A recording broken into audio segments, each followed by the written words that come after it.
Polavaram Janasena MLA Chirri Balaraju మొన్నటి ఎన్నికల్లో గెలిచే వరకు ఆయనకు సొంత కారు కూడా లేదు. ఎమ్మెల్యే పరిస్థితి చూసి జనసేన నాయకులు, జనసేన కార్యకర్తలే డౌన్ పేమెంట్ కట్టి ఆయనకు సొంత కారు ఇప్పించారు. దీనికి సంబంధించి మీడియాలో వార్తలు కూడా వచ్చాయి. కానీ కూటమి తరపున ఎమ్మెల్యేగా గెలిచిన చిర్రి బాలరాజు ఎమ్మెల్యేగా గెలిచి ఏడాది కూడా కాకముందే దగ్గర 5 నుంచి 6 కోట్ల అంచనా వ్యయంతో భారీ ఇల్లు నిర్మాణం చేపట్టారు. ఇదే ఇప్పుడు పోలవరం నియోజకవర్గంలో హాట్ టాపిక్గా మారింది.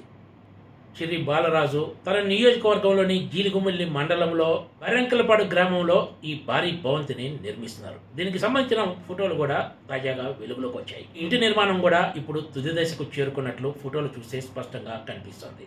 ఇల్లే కాకుండా భారీ ఎత్తున క్యాంపస్ నిర్మించి అందులో వివిఐపీల కోసం కూడా ప్రత్యేక ఏర్పాట్లు చేసినట్లు చెప్తున్నారు. ఎమ్మెల్యేగా గెలిచి కేవలం ఏడాది కూడా కాకముందే బాలరాజు సొంత ఇంటితో పాటు ఏకంగా క్యాంప్ ఆఫీస్ కూడా నిర్మించే స్థాయికి వెళ్లారంటే పరిస్థితి ఎలా ఉందో అర్థం చేసుకోవచ్చనే వ్యాఖ్యలు వినిపిస్తున్నాయి. వచ్చే ఎన్నికల్లో ఎలాగో తనకు సీటు రాదు, సీటు వచ్చినా గెలిచే ఛాన్స్ లేదన్న ఉద్దేశంతో ఆయన దీపం ఉండగానే ఇల్లు చక్కబెట్టుకోవాలనే చందంగా వ్యవహరిస్తున్నారనే విమర్శలు ఎదుర్కొంటున్నారు. ఇదేదో ఒక జనసేన ఎమ్మెల్యే చిర్రి బాలరాజుపై చేస్తున్న ఆరోపణలే కాదు, కూటమి తరపున గెలిచిన టీడీపీ ఎమ్మెల్యేలో కొంతమంది, బీజేపీకి చెందిన ఎమ్మెల్యేలు కూడా ఇదే తరహా మోడల్ను ఫాలో అవుతున్నారనే ఆరోపణలు చాలానే ఉన్నాయి. కాకపోతే ఇప్పుడు బాలరాజు ఇంటి నిర్మాణానికి సంబంధించిన ఫోటోలు బయటకు వచ్చాయి.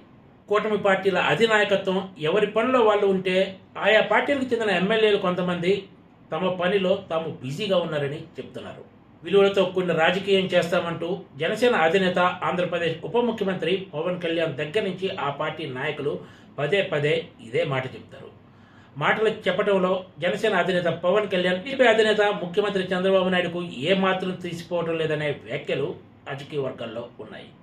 చెప్పే మాటలు వేరు, కానీ వాస్తవ పరిస్థితి వేరుగా ఉందనే అభిప్రాయాన్ని ఎక్కువ మంది నేతలు వ్యక్తం చేస్తున్నారు. ఆంధ్రప్రదేశ్లో కూటమి ప్రభుత్వం కొలువు తీరి ఇంకా ఏడాది కాకముందే కొంతమంది ఎమ్మెల్యేలు దగ్గర 5 నుంచి 6 కోట్ల రూపాయల వ్యయం పెట్టి ఇల్లు నిర్మిస్తున్నారంటే వీళ్ళు ఏ రేంజ్లో సంపాదిస్తున్నారో అర్థమవుతుందనే వ్యాఖ్యలు వినిపిస్తున్నాయి. ఒక ఇంటి నిర్మాణమే కాదు, చాలామంది కూటమి పార్టీల ఎమ్మెల్యేలు తమ నియోజకవర్గాల్లో ఎవరికి తోచిన రీతిలో వాళ్ళు అక్రమ సంపాదన వైపు మొగ్గు చూపుతున్నారనే ఆరోపణలు పెద్ద ఎత్తున ఉన్నాయి.